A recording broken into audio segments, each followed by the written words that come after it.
తెలంగాణ ఆంధ్రప్రదేశ్ను కలిపి ప్రసిద్ధి శైవ క్షేత్రాల్లో ఒకటైన సంగమేశ్వర ఆలయం జలాదివాసమైనది.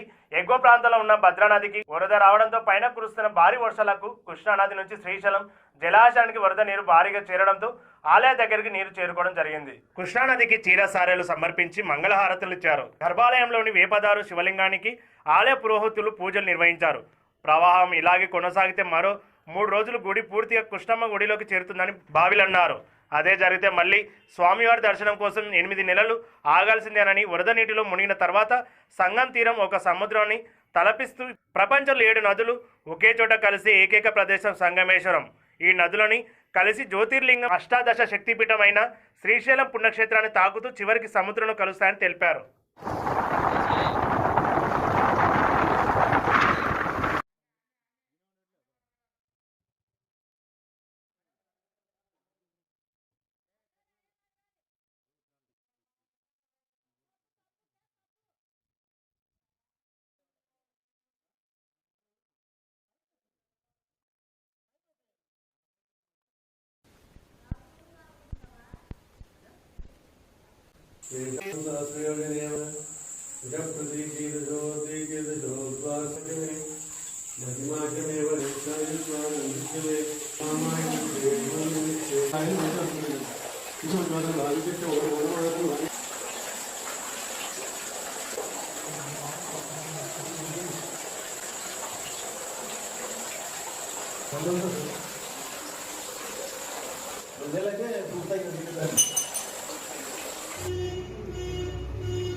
చాట నాకంది మళ్ళీ మునుగుతుంది.